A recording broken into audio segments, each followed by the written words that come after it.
Muy buenas chicos, bienvenidos a un nuevo vídeo. Hoy estamos en una entrevista especial, son estas entrevistas que estoy haciendo para el Diario de Vivir, entrevista número 2 con un crack, Jaime de Diego. Jaime, ¿podrías presentarte rápidamente ante la audiencia para que sepan quién eres? Perfecto. Bueno, pues nada. Bueno, muchas gracias antes de nada por permitirme estar aquí. El placer es nuestro. La verdad que fue súper divertido. Yo cualquier cosa que sea formación o cualquier cosa que pueda contar un poquito de mi bagaje y si a alguien le sirve como inspiración o puedo desengranar ahí algunos tips, pues encantado. Yo soy Jaime de Diego, Canon Ambassador en Europa. Sobre todo, bueno, llevo ya, voy a hacer 20 años de profesión en la fotografía deportiva.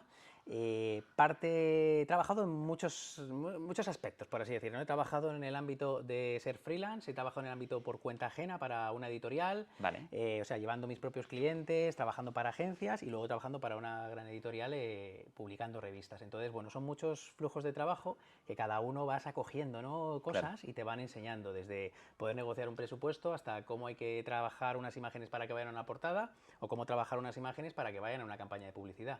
Entonces, bueno, ese es un poquito el resumen a grosso modo de todo esto que he ido haciendo. Qué maravilla. Mira, cuando tú llevabas 12 años, yo acababa de empezar a hacer fotografía, así que profesional, así que imagínate. Me voy haciendo mayor. Sigo pensando que soy todavía muy joven, pero yo cuando entré en aquel entonces en mi editorial era el más jovencito de todos y siempre he ido siendo como el más jovencito, pero ahora ya soy el más mayor, o sea que bueno, bienvenida a las nuevas generaciones que lo hacéis guay y que mola. Gracias, pues nada, un placer tenerte aquí. Bueno, comentabas algo muy interesante. Bueno, entiendo que siempre has sido en un nicho de fotografía de acción, ¿no? Y fotografía deportiva, entiendo. Bueno, sobre todo siempre ha sido muy enfocado a la fotografía de acción, sí que es cierto, y a la fotografía de deporte. Fotografía de deporte, como siempre, yo lo he visto más en el ámbito de la competición o reflejar un deporte. Y fotografía de acción es capturar el movimiento de cualquier disciplina, ¿no? Claro. Esto lo intento también mucho comentar con la gente. O sea, en fotografía de acción puede ser en social capturar el vuelo de un vestido de novia. Claro, también 100%. es acción como tal, estás congelando el momento. Pero yo sí que es cierto que siempre he ido más enfocado, o por lo menos el inicio, a una fotografía deportiva, asociada a deportes muy concretos, de hecho. Vale. Yo mi realidad es que no empecé como muchos fotógrafos o fotógrafas dicen, a mí me encantaba la fotografía desde que era pequeño. En la cuna me pusieron una cámara y ya desde aquel entonces, bueno, me enamoré. Era increíble, una artista brutal desde los 8 años ganando concursos, no sé qué. Y la realidad es que, bueno, sinceramente, practicaba deporte, practicaba mountain bike. Ah, qué bueno. Aparte, bueno, siempre me ha gustado un poco la tecnología, pero iba más dirigido al ámbito del audio, del sonido. Y siempre me ha encantado. De hecho, desde muy jovencito, bueno, pinchaba discos, un poco así. He tenido platos de todo, de tracción directa, platos por correa, y siempre me ha gustado mucho lo que es ese ámbito, ¿no? De hecho, llegué a estar estudiando en el instituto normal y corriente, llegué a colaborar con una radio comunitaria siendo el técnico de sonido de determinados programas. ¿Qué es lo que ocurre? Que, bueno, tengo una mala gestión o un mal asesoramiento y entonces me dicen que por la rama que yo estoy estudiando, pues que puedo acceder a grado superior de sonido. ¿Vale? Y entonces me presento la instancia y me dicen que no, que tengo que ir a imagen, pero que claro, yo hice ciencias mixtas como tal y eran ciencias puras las que podías ir a audio. Entonces, pues bueno, me quedé un poco ahí cortado, pero en la imagen sí que es cierto que siempre me ha gustado. Si te gusta trastear con la tecnología, siempre te va a gustar. Claro. Y de hecho tengo algún familiar que siempre ya me enseñaba pues objetivos, a trabajar más o menos como él hacía fotos, pero no, ya digo que no ha sido una pasión súper bestia desde el minuto 1.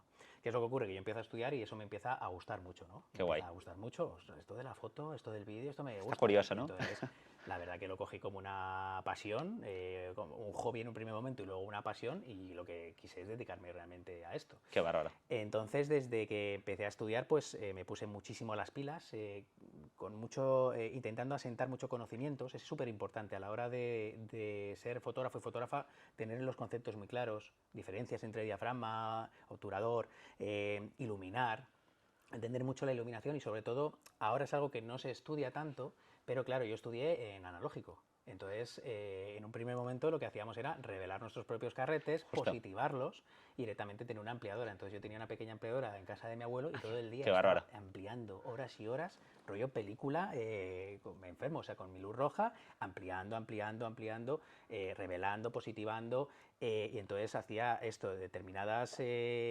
montajes, me hacía los contactos, me hacía todo y me enseñó un mogollón de cosas. Cosas que ahora la gente dice, ¿por qué en Photoshop hay una manita y hay un palito con un redondel? Pues es la ampliadora. Porque era lo que hacías antes, ¿no? La probeta, sí, no sé Claro, qué. la probeta, todo esto. Entonces sí que es cierto que fue muy interesante ese aprendizaje. Claro. El digital prácticamente todavía casi no estaba en gran auge, en este caso Canon ya había sacado alguna cámara digital, pero yo cuando empecé a trabajar directamente fue en película, al poco ya empecé con digital.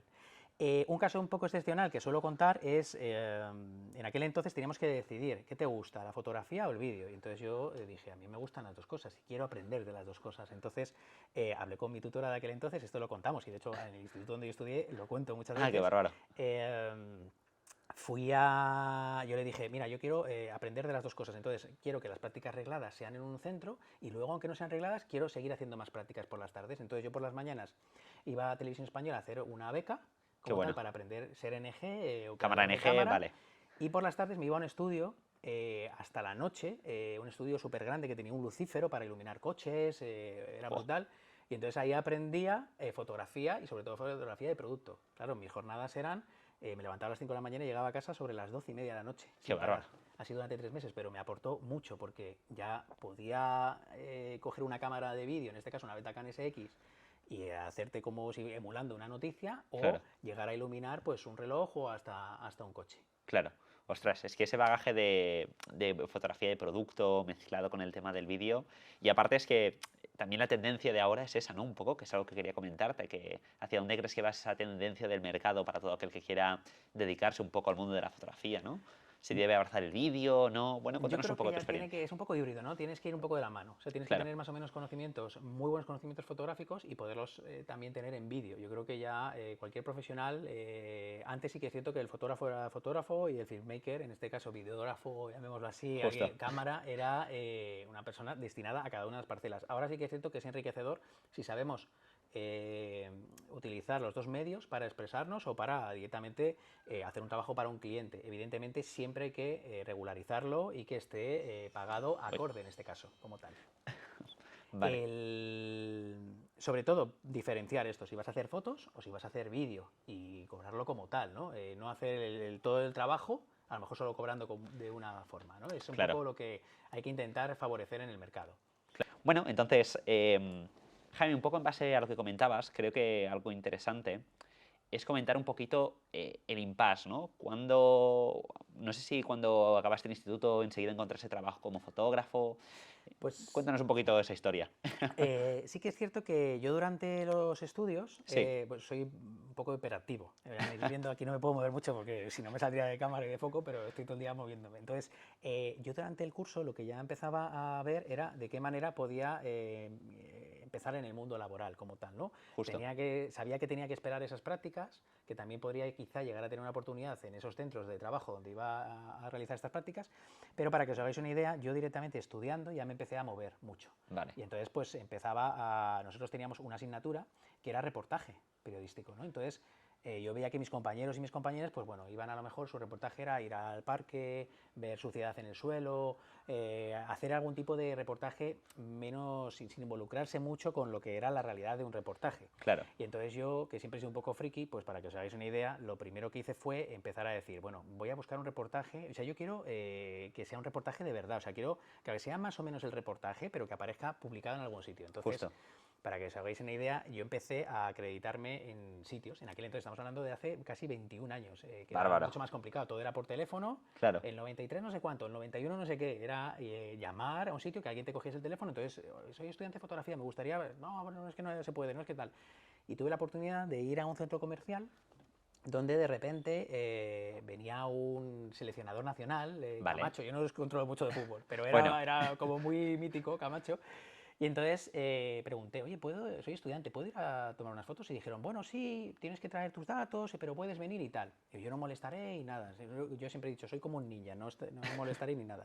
Entonces yo estaba tirando allí fotos de este seleccionador de Camacho y entonces de repente termina el evento. Yo estaba en película, en blanco y negro. Analógico. Analógico total. Y entonces termina el evento y se acerca a mí un periodista y me dice, oye, necesito fotos, no ha venido mi fotógrafo, ¿te compro las tuyas?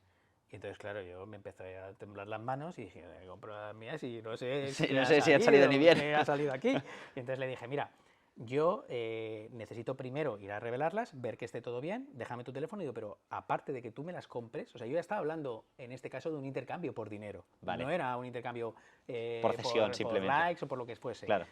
aparte de que me las compres, yo lo que necesito es que estas fotos aparezcan, si las vas a usar en un periódico, firmadas. Porque, claro, yo justifico mi trabajo de la escuela de esa manera.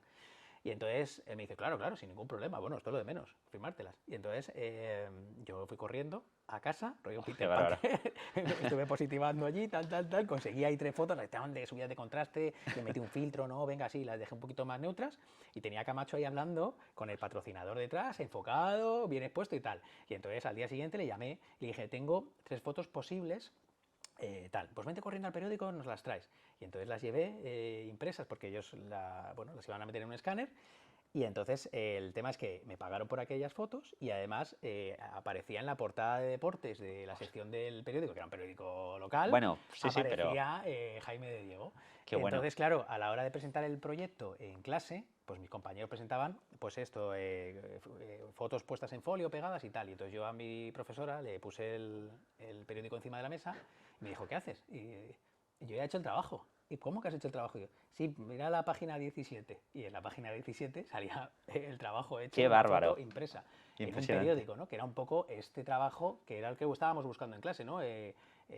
Trabajo fotoperiodístico, ¿no? De Justo. prensa. Entonces, bueno, ya desde aquel entonces esto me empezó a gustar, eso de publicar, y entonces yo, habiendo practicado el mountain bike, con amigos de mountain bike empecé a hacer muchas fotos. Yo leía en aquel entonces una revista que se llamaba Bike, Sí, sí, y sí. que me encantaba, y además siempre alucinaba, tengo todos los números. Entonces, Creo que Gonzalo Manera también ha Gonzalo participado. Manera, Sí, eso sí. es, sí, ha trabajado durante muchos años, hemos sido compañeros de hecho. Ah, qué bueno. Y claro, yo empecé a practicar con mis compis y tuve la ocasión de que de nada más terminar el grado superior de imagen, al poquito a los meses hubo un festival de bicis, yo estuve allí disparando, me encontré con un fotógrafo de bicis de toda la vida, Rafa Gómez, súper bueno, asociado al tour, al mundo de la bici de carretera también y de la Vale. montaña, y me dijo, oye, estás haciendo fotos y tal, en Motorpress buscan gente y tal. Y claro, igual, iba en Diapo, esa estaba en Diapo. Y entonces, bueno, dije, pues venga, me revelo mañana a primera hora en un sitio express las Diapo y voy a llamar a Motorpress. Llamé a Motorpress, me encontré con la que entonces que era mi jefe, una persona súper agradable, que muchas veces no encuentras este tipo de personas, ¿no? Agradable, comprensiva, empática, que me quiso ver, me quiso conocer, dar la oportunidad, vio las fotos y me dijo, yo le dije, yo aunque sea para barrer el estudio, y vio las fotos y dijo, ¿cuándo empiezas? ¿Mañana haces una prueba? Y dije, una prueba, sí, mañana haces una prueba de motos y si sale bien, pasado, te das de alta que empiezas a trabajar aquí. Qué bárbaro. Te das de alta como autónomo en aquel entonces. Ostras, qué guay. Entonces hice la prueba, allí estuvimos revelándola con cuentalíneas, mirando en una mesa de luz, pasé la prueba, una serie de fotos, era una moto, barridos, curvas 3/4, estático y tal, pasé bien la prueba y a la semana siguiente estaba trabajando como freelance para Motorpress Ibérica, bueno, que ha sido una de las editoriales más grandes que ha habido en el país. Desde luego, sí, sí. Ostras, menuda historia. Sí. Esta no te la había escuchado. Es divertida. Qué buena, ostras, me encanta. Me encanta porque creo que mucha gente habla como de, mira, yo empecé estudiando esto y ya ahora yo trabajo para Red Bull España o lo que sea. Entonces, ese puente a veces es importante, porque a pesar de que el precedente del que vengamos no sea el mismo, creo que es muy importante dar a entender a la gente que siempre hay una posibilidad. Y me estoy dando cuenta al hacer estas entrevistas que todos aquellos fotógrafos que admiro, que tengo la oportunidad de entrevistar, como es tu caso, Adrián Moles, si no habéis visto la última entrevista podéis apretar aquí arriba, perseguís constantemente la excelencia y el formato que tenéis a la hora de desarrollar un proyecto es en un formato como casi obsesivo. Pero es que yo creo que ese es el camino para ser el número uno, ¿no? Yo creo que siempre hay que tener en cuenta que hay que pasar un proceso, ¿no? Y tiene que haber unos estadios que tenemos que ir avanzando. Justo. El problema es querer las cosas para allá. Si las queremos para allá es posible que nos demos un gran golpe, porque quizá a lo mejor no estemos preparados o preparadas para un trabajo importante, quizá a lo mejor no sepamos de hacer una facturación, no hemos hecho un trabajo sin estar de alta, o sea, todo en la vida te va a ir enseñando y sí que es cierto que la realidad es que hemos tenido que pisar mucho barro y aguantar muchas veces para estar donde estamos. Y ahora las redes sociales es la cultura de lo quiero ya, que soy muy guay y necesito ya trabajar para una gran marca o necesito facturar guay o que una gran marca de cámaras o de flashes confíe en mí. Y esto sí que es cierto que estoy viendo que empieza a ser un problema porque al final ves que es gente que es joven y podría estar muy preparada, pero gente que se piensa que está más preparada o se sobrevalora. Claro. Y al final yo creo que la palabra es humildad. Creo que hay que ser humilde, saber dónde se está en todo momento, saber quién es cada uno y yo creo que eso es lo único que te va a hacer evolucionar. 100%. De hecho, es que me parece muy interesante esto que estás hablando, Jaime, porque muchas veces también, yo creo que hay dos tipos de personas, ¿no? A veces en las consultorías privadas que hacemos con algunos de vosotros, en las que asesoramos vuestro proyecto profesional para ver cómo podemos mejorarlo, desde mi punto de vista, por supuesto, encontramos dos perfiles, o el egoico máximo o el que se cree menos. Eso, el que está siempre Claro. infravalorado total, ¿no? Y es igual de malo. Sí, sí, totalmente. Entonces, yo creo que muchas veces, a mí esto me lo dijo alguien y me quedó como marcadísimo, que fue, ser una buena persona no significa decir que sí siempre, significa defender tu verdad. Y eso para mí, porque yo siempre he tendido como un poquito más a tirarme hacia abajo, no, bueno, no vale, tal, no sé qué. Bueno, cada uno tiene sus películas, sus historias, ¿no? Y yo creo que es algo bonito recordar que una buena persona siempre está dispuesta a defender su verdad. Si sabe, sabe, y si no, no sabe. Claro, yo creo que es esencial porque al final sabes también qué pasa, que te pillan. Al final te 100%. pillan. Y entonces hay muchos trabajos en los que si tú dices que has hecho un tipo de foto o haces un tipo de vídeo y llegas al rodaje y aquello no sale, existe un problema. Existe un problema de cara, o sea, un problema legal, porque tú no estás cumpliendo lo que estás diciendo. Y ahora creo que hay mucha gente que se echa para adelante, que está muy bien tener esa iniciativa. Yo he visto que la he tenido y he llamado y a 27.000 puertas y he hecho todo lo que hubiera que hacer, pero siempre sabiendo dónde estaba. Yo cuando en aquel entonces ese periodista me pide las fotos, no le digo, sí, no te preocupes, y ahora las subo además a Instagram y las comparto porque tengo tantos seguidores, sino que yo dije, no sé si van a estar. Pero para mí lo más importante es, por un lado, vale, sí, págamelas, pero fírmame las prácticas. pagar, pero fírmame las prácticas. Entonces, es un poco saber dónde se está y saber en qué momento. Por supuesto. Jaime, me gustaría que comentaras un poquito, no sé si tú has tenido mentores en tu vida que te han podido ayudar. Había escuchado algunas entrevistas tuyas que hablaban sobre este tema. A ver si lo pudiéramos desarrollar. Sí, he tenido muchos mentores. Bueno, he tenido la suerte de trabajar directamente con mis fotógrafos preferidos. Ah, sí, ostras. Claro, yo en la editorial, claro, entró muy jovencito. Claro. Prácticamente entró rozando los 20 años, no llegó a los 20 años, vale. entró con 19 años. Y entonces, para que te hagas una idea, éramos 16 fotógrafos en un cubil, en una oficina. Eso sí que era un equipo de media. Donde estaba, claro, en aquel entonces la editorial para la que yo trabajaba tenía 41 revistas. Qué bárbaro. Y trabajábamos normalmente en un pool y un día te tocaba hacer bicis, otro día coches, otro día aviones, lo que fuese. Ah, no había especialistas, claro, o sea, más o menos. Había especialistas, pero ya estaban asignados a un área, pero había otros perfiles que estábamos asignados a cualquier área, que se llamaba un pool, como tal, vale. ¿no? Estábamos dentro de ese pool, pero claro, dentro de ese departamento de fotografía yo podía estar sentado un día, yo no tenía asignado ordenador, ellos sí, entonces un día podía estar sentado con Mikkel Helsing. Wow. Para mí uno de los mejores fotógrafos que ha habido, bueno, de esquí, de mountain bike, estaba sentado a su lado. Y a la izquierda a lo mejor estaba con Jaime Olivares, el fotógrafo de Repsol en el Mundial durante muchísimos años, uno de los mejores fotógrafos de motociclismo. Qué bárbaro. Y ahí estaba Rafa Gómez, uno de los fotógrafos del Tour, de la Vuelta a España, del Giro.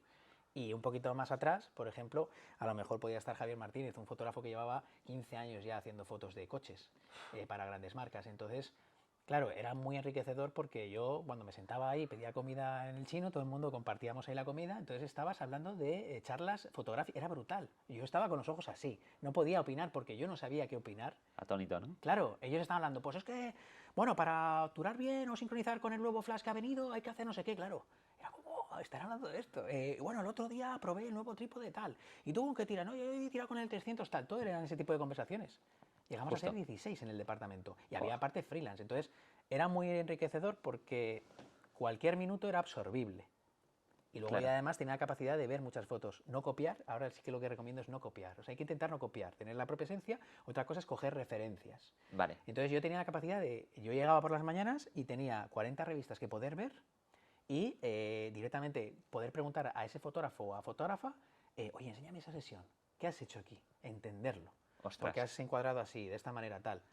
El ámbito editorial es un poco también complejo porque conlleva no solo hacer una foto bonita, sino que saber cuál es tu soporte. Ahora sabemos que en Instagram hay que tirar en vertical o en horizontal. Justo. En aquel entonces muchas veces la gente ha visto mis fotos y dice, ¿qué mal compones? No, compongo para un soporte determinado, que son de revistas. Claro. Claro, yo el aire a lo mejor lo puedo dejar detrás del sujeto, pero porque ahí va a ir un titular, va a ir una entradilla. Justo. O lo estoy dejando por encima, porque ahí va a ir una portada. Claro, si tú ves una portada, una foto de portada normalmente está mal compuesta. O sea, no estás cumpliendo la regla de los tercios súper bonita y estética, pero claro, tiene que ir un titular y tienen que ir titulares pequeños, secundarios. Entonces normalmente no son fotos bien compuestas, es la realidad. Justo. Muchas veces, si tú cierras mucho los encuadres, te llega el editor y te dice, está muy bien, te has pegado una sesión guay, no sirve para nada. Porque no has tenido en cuenta el medianil y estás componiendo ahí. No has tenido en cuenta el aire para el titular, no has tenido en cuenta el aire para 450 caracteres que hay que meter aquí.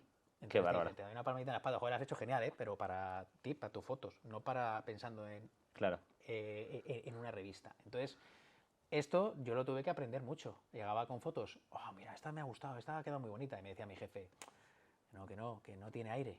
Y el aire tenía que estar aquí o tenía que estar ahí. Y eso es importante también entender, ¿no? Ir aprendiendo y asociarse a un tipo de soporte. Por eso nosotros cuando nos preguntan, o sea, nos llaman a lo mejor o les gusta nuestro perfil para un trabajo, siempre preguntamos a qué va destinado. No es lo mismo que vaya destinado a una marquesina de un autobús, que vaya destinado a la portada de una revista o que simplemente quieres fotos para redes sociales. Es muy diferente porque yo ya tengo que cambiar mi chip o adaptar, en este caso, mis imágenes a ese soporte final. No vale todo lo de ya, bueno, luego lo reencuadraré en el ordenador. No vale. Vamos a intentar crear un contenido bueno desde cámara y que el tiempo que destine el ordenador no sea solo a estar reencuadrando imágenes. Claro. De hecho, había escuchado algo tuyo que me ha parecido súper potente, que es que tú siempre intentas trabajar una imagen muy limpia para evitar un exceso de trabajo en postproducción. ¿Es eso cierto? Es eso cierto siempre que puedo. Lo que intento es sacar la matriz, sacar todo de la matriz. O sea, tenemos cámaras muy potentes que prácticamente muy pocas veces utilizamos. O sea, yo hay gente que conozco en competiciones que tiran en RAW, exponen mal, a lo mejor, o no están muy pendientes de esa exposición, o no reencuadran bien, no tiran ese encuadre frame ya bonito en cámara. Y siempre están con el escudo de, bueno, y luego ya lo retocaré. ¿Por qué lo vas a retocar luego? O sea, intenta ser metódico, poner el punto de enfoque en este sitio, calculando la trayectoria del sujeto, para que justo cuando el sujeto está aquí, tú ya tengas el aire. Cada vez todo se nos puede ir la olla, bueno, evidentemente, es el primero que se me va la olla. Y RAW en este caso puede ser un salvavidas muy guay. Pero no tengamos que todo tenerlo que revelar y echarle el cable en el ordenador.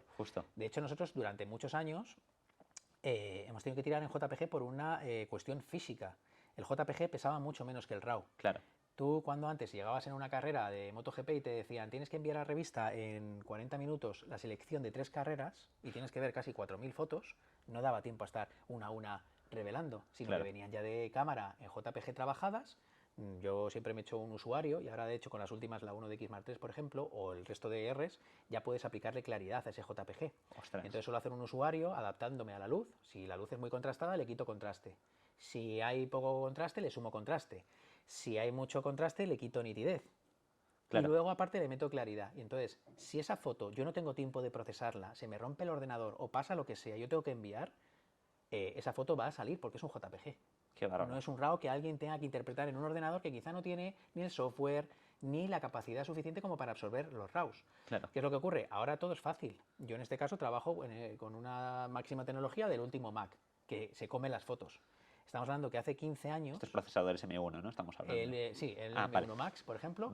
Se come las fotos, te permite trabajar muy ágil y te permite ir a cenar muchas veces que antes no podíamos. Es la realidad, ¿no? Si no, ahora 64 gigas los descarga prácticamente en 3 minutos. Antes, nosotros trabajamos con ordenador, a lo mejor un PC, un portátil, hace 12 años, que 20 gigas, solo 20 gigas, o 18 gigas, tardaba 40 minutos en descargar, literal. De JPGs, aparte. O de RAWs. Bueno, claro, sí, por supuesto. De JPG siempre iba mucho más ágil, ¿no? Pero esos RAWs costaba mucho descargar y sobre todo, imagínate, interpretarlos, abrir un Lightroom, abrir un Capture One, entonces tardabas mucho. Entonces siempre íbamos en JPG sabiendo que más o menos habíamos tirado bien. Si pasaba algo, podíamos corregir un poquito de exposición, de nitidez o de encuadre, pero sin pasarnos. Siempre yo he trabajado en JPG más RAW, porque si pasaba algo y yo me había distraído, no había hecho bien mi trabajo, o lo que pasase, siempre llamaba ese RAW y solo revelaba ese RAW, pero no revelaba los otros 30 RAWs. No daba tiempo, es que físicamente no da tiempo. Entonces, en competiciones, por ejemplo, o hasta en presentaciones, yo lo que suelo hacer es trabajar mucho seleccionando en cámara. Qué bueno. Y ya selecciono los JPG si tengo que enviar súper rápido, o ya dejo seleccionar los RAWs para nada más sentarme en el ordenador. Yo descargo mis imágenes, hago una importación en el programa que estoy utilizando y ya están seleccionadas. Me estoy quitando mucho tiempo de ordenador de no tener que estar viendo. Cada minuto, el otro día me decía la gente, es que juegas al Candy Crush. parece que estoy jugando al Candy Crush, ¿no? Porque yo, entre parón o parón, la gente a lo mejor está hablando Sí. por WhatsApp y tal, y yo siempre estoy con la cámara trabajando. Y dice, ¿estás jugando al Candy Crush? No, no, estoy seleccionando. Entonces, claro, esos 5 minutos que estoy seleccionando son a lo mejor 10 minutos que me estoy ahorrando en el ordenador. 100%. Optimización de trabajo. Recursos a máximo. Tenemos pequeños microordenadores. La R3 muchas veces la gente dice, bueno, es que una R3, jolín, tal. Una R3 es una cámara muy específica para un determinado target y nicho del mercado. Es la realidad, no es una cámara para todos los públicos, es una cámara para la gente que necesita una agilidad bestial en autofoco, una agilidad bestial en ráfaga o avance y luego, sobre todo, una gestión de archivos como no hay ninguna. Entonces, eso es una R3. Entonces, nosotros utilizamos este tipo de cámaras para favorecernos en nuestro flujo de trabajo. Si tengo que hacer envíos, si tengo que seleccionar o si tengo que enfocar una foto muy agresiva. Para que os hagáis una idea, fijaros, siempre lo decimos, en cámara, cuando tú disparas, con una R3 tienes ilimitados los RAWs, pero imagínate que hay un golpe en una competición, tú estás ahí y acabas de tirar 75 RAWs. Tú en una R3 le das al play y estás viéndolo. Qué bárbaro. ¿Cuánto tardas en un ordenador en que se hayan importado 75 RAWs y tengas la previsualización al 100% ipso facto? Fijaros el potencial normalmente, estos TPCs y estos microprocesadores que llevan dentro estas cámaras para mostrarte unos previos súper rápido. Y además es súper ágil, porque tú le das al play y ya ves, al 100% estás viendo si está la foto, pum, la calificas del 1 al 5, yo suelo calificar siempre con 5, pam, siguiente, siguiente, siguiente, siguiente. Y ya está, y ahí lo tienes. Y ahí lo tienes. Qué bárbaro. Es ser eficiente en cuanto a la optimización de prever qué es lo que va a pasar, plantear una buena exposición, un buen autofoco, un buen encuadre y luego además que esa foto, una vez que ya esté disparada, poderla manejar de forma muy ágil. Y muchas veces la gente no aprovecha todo esto, ¿no? Prefiere estar horas y horas. O sea, yo siempre he sido de los que cuando ha terminado, por ejemplo, una carrera, un MotoGP, un Campeonato de España de motociclismo, de los que antes he preferido irme al hotel a descansar, más que no quedarme hasta las 3 de la mañana allí en la sala de prensa. No, por supuesto. Ponen, estoy en la sala de prensa todavía. Si estás todavía en la sala de prensa, es que hay tienes un problema. Claro. ¿Por qué estás a las 3 de la mañana en la sala de prensa si tenías que hacer un comunicado con 25 fotos? Hay algo malo. No, por supuesto. Claro. Seguro que hay algo que aprender, desde luego. Claro, entonces, bueno, sí que es un poquito eso lo que hay que... Es un verdadero gusto escucharte porque creo que muchas veces yo hablo a la gente del tema del sistema. Entonces, el sistema se puede interpretar tanto en el flujo de trabajo, como bien dices tú, hasta en la edición, hasta el trato con los clientes, etcétera, etcétera. Y me he dado cuenta que normalmente los mejores siempre trabajan por sistemas, aunque solo lo sepan ellos, pero tienen un protocolo interno de cómo hacer las cosas. Entonces, cuando delegan ese formato de trabajo. Y claro, el acierto es asegurado. O sea, no hay nada peor que no tener un sistema y llegar a un lugar y liarla. Esté desparramado. Yo creo que hay que ser eficientes, sobre todo con nuestro trabajo, y valorar el tiempo. Nosotros estamos hoy estoy aquí, la semana pasada volví a estar en Barcelona en este caso, la semana que viene estoy en Valencia, entonces tengo que intentar aprovechar mis tiempos de descanso o libres todo lo que pueda. Justo. Y no cargarme de trabajo si no tiene por qué. Entonces al final es una cuestión de eficiencia, ¿no? Claro. Saber que vas a descargar de esta manera y también muchas veces luego contar con la tecnología suficiente que te dé el soporte. Sostente, claro, eso. Claro, o sea, hace años era un problema, porque hace años no podíamos tirar muchos RAWs seguidos y ya te digo, las tarjetas eran de 256 megas, yo llegué a empezar. Justo. Ahora no, ahora tenemos la capacidad de que las cámaras son ágiles, son rápidas, son microordenadores y los ordenadores además que tenemos son muy rápidos. Entonces, sobre todo en el ámbito del deporte, yo creo que hay que potenciar mucho esto, ser muy ágiles a la hora de hacer envíos. Hay que ser coherente con la fotografía que documentas, que es un momento rápido y ágil con tu flujo de trabajo, ¿no? Esto es, claro, no puedes enviar. Hay otras disciplinas que tardan muchísimo en procesar, ¿no? Pues sobre todo más artístico, o a lo mejor disciplina sobre todo en el social. Yo conozco sociales que me dicen, no, bueno, ya entregaré este trabajo dentro de un par de meses. Y claro, y yo ha habido veces que me han llegado a pedir una medalla sin que se hubiera entregado. ¿Qué dices? ¿Dónde está la medalla? ¿Dónde está la medalla? Es decir, pero si todavía no se le han dado al atleta. Ostras. Y, por ejemplo, luego generar flujos de trabajo, esto de llegar a tener una medalla y aproximadamente en 8 segundos estar ya en un mail. Qué bárbaro. Para que te hagas una idea. Pues mira, con lo que estábamos comentando, me gustaría preguntarte, bueno, yo lo considero una pregunta un poco complicada, ¿no? Pero yo creo, Jaime, que como tienes una batería de información importante, seguro que la puedes resolver. ¿Cuál es el mayor reto que has encontrado durante el transcurso de estos últimos años, quizás saliendo de pandemia, por así decirlo, al reincorporarte en tu trabajo? Es decir, a nivel de algún problema con algún cliente, ¿cuál crees que es el mayor reto que afrontas con eso? Pues sobre todo, mira, hay un reto que los que viajamos en este caso tanto, que tenemos que luchar un poco contra él y para lo que nos ha costado. En pandemia la realidad es que por desgracia tuvimos que hacer un parón obligatorio por todo lo que ocurrió. Por supuesto. En ese parón conseguimos descansar un poco de cabeza. La realidad es que la situación era totalmente caótica, crítica y una pena brutal. Pero en determinados perfiles que siempre hemos viajado mucho nos obligó a estar en casa. Y ahora lo que quizá nos está costando en general y comentándolo con compañeros ha sido un poco esa vuelta retomar de otra vez el volver al estrés, a esas ansiedades, a los viajes continuos, a esa exigencia. En pandemia además hubo una cosa que tú querías algo y te lo podían enviar a casa, o lo querías y lo descargabas directamente desde el ordenador. Por ejemplo, me quiero una nueva actualización de tal programa, venga, me lo descargo, lo pago y tal. Quiero las series, consumías series de 27 capítulos en tarde y media. Tenías en este caso pedías la comida y en el fin de la pandemia más o menos al día siguiente la podías tener en casa o a los 2 días, ¿no? Justo. Era el todo para allá. Una cultura muy rápida de lo quiero y lo quiero ya. Y esto quizá lo que hemos visto es que se ha transmitido mucho en cuanto a determinados entornos, sobre todo en la entrega de las imágenes. A nivel de demanda, ¿no? El nivel de entrega de imágenes es brutal, o sea, se quiere todo y se quiere para allá. O sea, por eso yo cada vez ya trabajo mucho más procesando en cámara o siendo más ágil en cámara y quitándome el trabajo, porque haces la foto y te van a preguntar a los 4 minutos, ¿ya las has enviado? ¿La puedo ver ya? ¿Para cuándo las tienes? Claro. Esto antes, cuando yo empecé en Carrete, esto no ocurría.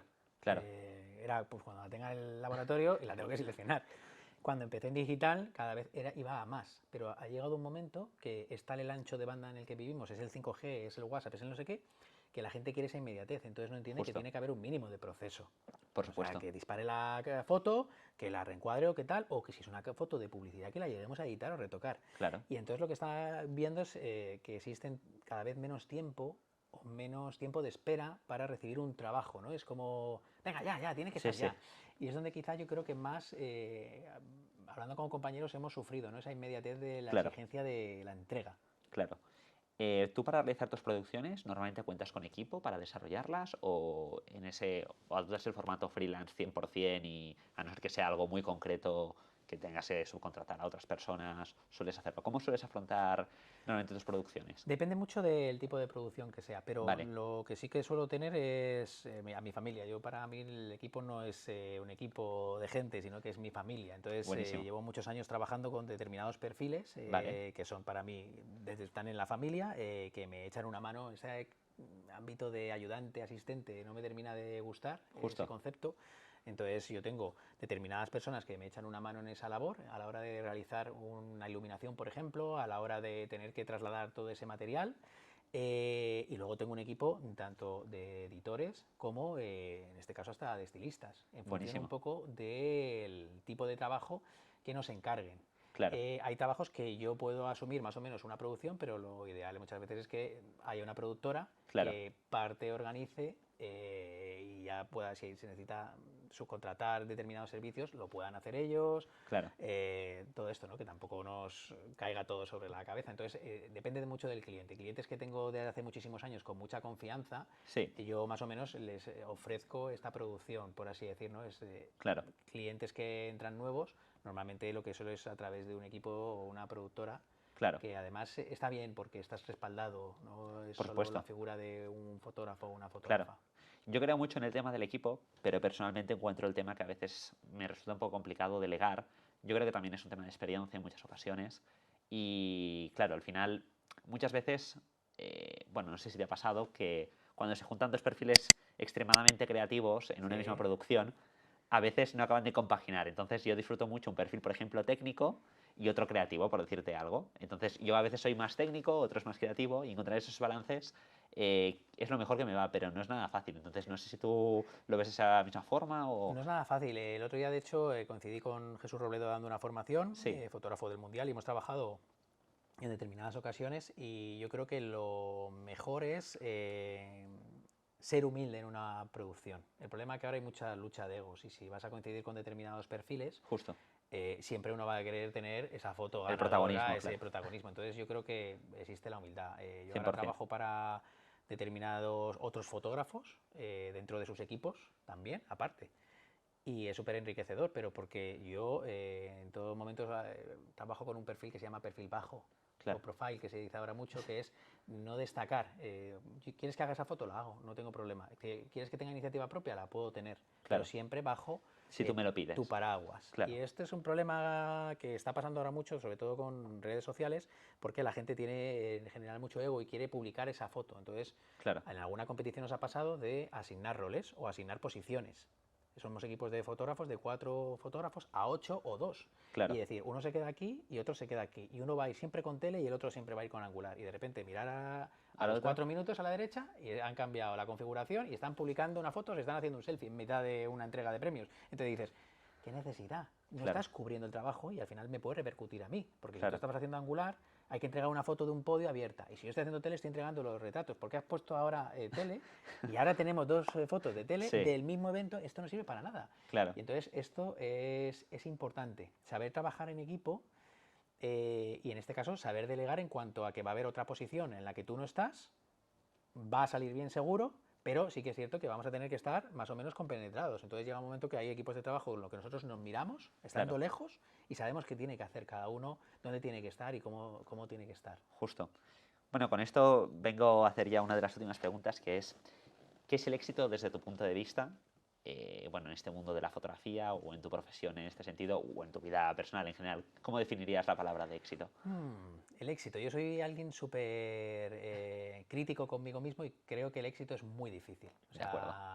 No sé si realmente yo he podido conseguir el éxito en ninguna de las facetas de mi vida. No lo sé, creo que el éxito puede tener diferentes baremos, ¿no? Y en cada persona, para alguien, el éxito puede ser haber publicado hoy lo que visto sea. el sol y a otros a lo mejor haber publicado en tal sitio. Entonces, fotográficamente, bueno, creo que vamos a decir que más que éxito, creo que he podido llevar un buen camino y el camino que he llevado me ha gustado. He tenido el apoyo de grandes marcas como Canon en este caso, como el Incron, que creo que si alguien te apoya significa que cree que algo estás haciendo bien. Y luego he podido trabajar para determinadas revistas muy potentes, determinados atletas muy potentes o marcas. Entonces, bueno, quizá yo creo que el éxito te lo tienes que ganar y esa base de un poco lo que hablábamos antes, de ir poco a poco trabajando, saber estar en el sitio, saber ser empático y saber darle al cliente en este caso lo que necesita, ¿no? Y para mí un poquito la fórmula del éxito, si hubiera tenido éxito, que no lo sé si lo he tenido, a otras personas desde mi punto de vista, yo te admiro un montón, así que... es esto, ¿no? Más que ver todos los logros, es sentirse además realizado con uno mismo o con una misma haciendo una foto. Eso ya para mí también es éxito, ¿eh? Por supuesto. Yo hay determinadas veces que hago una foto, está todo preparado. Hace poco hicimos una foto el año pasado, este año me he vuelto a concursar en el Vans, en un concurso de Vans a nivel mundial de BMX. Brutal. De Circle. Y entonces ganamos el concurso. Entonces, ostras, qué bueno. yo hacer esa foto... Felicidades. Cuando disparé esa foto, era como un nivel de éxito personal brutal, porque era una realización brutal en hacer una foto súper técnica. Wow.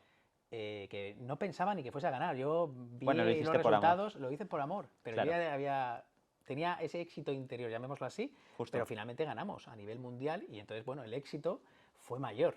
Pero yo ya había tenido ese éxito personal, que a mí yo creo que la fotografía lo que nos ayuda es a esto, ¿no? A expresarnos y a disparar y ver en el LCD de una imagen y decir, ¡guau! Increíble. Esto es la leche, ya con eso me vale. Si luego sale publicado, no sale publicado, ahora me la llevo a mi casa ya. Con eso tengo ese éxito, llamémoslo así. Oye, pues comparto 100% la definición de éxito que tienes. Una cosa que sigue apareciendo bastante, e incluso yo mismo tengo, bueno, me la preguntan y yo me la pregunto a mí mismo y la pregunto siempre. Claro, tú tienes, pues al final, gran cantidad de clientes, bueno, estás en todos los lugares en ese sentido, ¿no? No sé si tú sigues haciendo proyectos personales para... Antes hablábamos de portfolio, por ejemplo. No sé si sigues desarrollando proyectos personales fotográficos a nivel creativo que quizá puedas luego vender o no, da igual, pero me gustaría saber si sigues desarrollando ese tipo de iniciativas. Es divertido intentar hacerlo, otra cosa es que tengas tiempo. Claro. Pero sí que es cierto que tiene que haber determinados proyectos personales en algún momento, ¿no? Ahora sí que es cierto que hay un proyecto que hace tiempo que no hago, pero que he hecho en algún momento y me resulta muy satisfactorio mentalmente y a la hora de mi trabajo. Ahora todo el mundo está emperrado con la analógica. Sí. No, voy a hacer un trabajo en analógica. O sea, la realidad es muy poco práctico. No tiene, realmente tiene un sentido no sé, documental, algo que quieras justificar, pero a día de hoy técnicamente no tiene ningún sentido, o sea, porque además en Capture One tú puedes emular hasta esas tramas de determinadas películas, esos colores, esos cruzados que se hacían, ¿no? Que se revelaba de una manera u otra. Claro. Otra cosa es que, bueno, que sea como un challenge para ti, ¿vale? Y ahora lo están demandando mucho. Entonces yo siempre, sí que es cierto que creo que haré pocos trabajos en analógico, a no ser que, hombre, evidentemente me pidan, pero sí que lo que he intentado durante mucho tiempo de mi carrera era cogerme un carrete de Ilford, por ejemplo, de blanco y negro, con 24 fotografías, y entonces coger mi cámara analógica, pero en este caso mi cámara analógica es una 1N. O una EOS 3. Entonces, no una cámara súper retro que me vele las fotos, sino es una cámara profesional, porque ahora parece que lo bonito es que tus fotos hagan veladas. Es lo que estoy viendo en la, ¿no? La inercia que lo veo en Instagram. No, tiene analógico, vale, está velado. Esto está mal. No, por supuesto, sí, el negativo está sucio, tiene pelos, cosas así. O sea, yo cuando he entregado un trabajo profesional hasta hace relativamente poco en analógico, eran fotos que estaban bien expuestas, nítidas, no estaban sucias con pelos y no había nada que estaba velado. Entonces, yo lo que intento es saber que tengo 24 posibilidades para sacar 24 buenas fotos. Justo. Que esto ahora no es posible porque tú ya le das al play y enseguida corriges. Ay, me ha quedado mal el encuadre, ya corriges. Ya no está, ya no es una original. Entonces lo que he intentado durante años es irme, decir, venga, pues una vez cada 3 meses me cojo ese carrete y me voy a un sitio a sacar fotos en analógico para que cada disparo sea una buena foto. Pensada, medida, tal, medida con fotómetro, analizando todo. Y yo creo que es una labor que se hace poco. Y a mí es un reto personal que me gusta mucho porque me vuelve a hacer creer, divertirme en la fotografía y pensar en la fotografía. Muchas veces ahora ya somos máquinas que simplemente corregimos una exposición, pero no estamos transmitiendo esa fotografía. Claro. Digo que a la gente amateur le pasa muchísimo que tiran una foto ni amplía, o sea, les da igual a que esté trepidada, o sea, no, solo tienes esa foto para tirarla. Claro. O sea, no puedes luego corregir. Has tirado una foto, está trepidada, venga, como has visto en un LCD, no, previamente has tenido que pensar ¿qué vas a hacer con esta foto? Claro. ¿Cuál va a ser su uso? ¿Qué velocidad vas a usar? Que esté bien. Y entonces es cuando ya te enseña a ser como muy, muy, muy fino. Claro. Ese es quizá de los mayores proyectos personales. Hay un proyecto personal que a mí me gusta mucho, un proyecto personal que siempre ha sido hacer fotos de bicis. Brutal. En cualquier... Eres de la tribu, entonces. En cualquier disciplina. Sobre todo el BMX me gusta mucho. Y entonces con este equipo que hemos hecho de Vans, con Action Wheels, pues hemos propuesto hacer fotos en lugares chulos. Hace muchos años, cuando yo hacía fotos de bicis, buscábamos esos spots que nadie había pisado. Claro. ¿No? Esa era la foto, buscar eso. El lugar. El lugar, no hay otro. Y si ya alguien ha estado en ese sitio, ya no es una foto mística. Claro. Y entonces estoy un poquito enredado en esto, en hacer fotos ¿Ah, sí? de bicis súper curiosas en sitios que la gente diga, ¡guau! ¿Cómo se han subido esos tíos ahí? ¿Cómo han hecho esa foto ahí? ¿Cómo han iluminado esa foto? ¡Qué bárbaro! Es un poco lo que estoy intentando, pero de forma tranquila porque la agenda no lo permite habitualmente. Claro, sí, sí. Es que curiosamente hace muy poco me pregunté ¿qué sentido tiene el estrés y todo esto si realmente no hay un proyecto que te apasione? Y como siempre me gustan mucho las bicis, pues digo, pues mira, me ha hecho gracia que comentes esto de las bicis porque yo también voy a hacer ahora un proyecto de mountain bike en este caso, relacionado con esto, y me parece fascinante que eso, ¿no? Yo tener creo un momento que para ello. Tener ese momento, ese caramelo, porque al final nosotros, la realidad es que la gente hace fotos por hobby, mucha gente. El 70% de los que somos profesionales las hacemos por una necesidad, es un trabajo.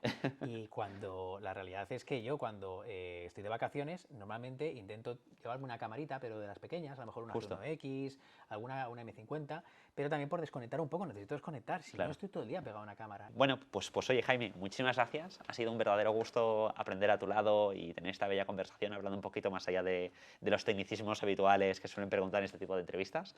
Así que, bueno, no sé si quieres dedicarles algunas palabras a la audiencia antes de la despedida.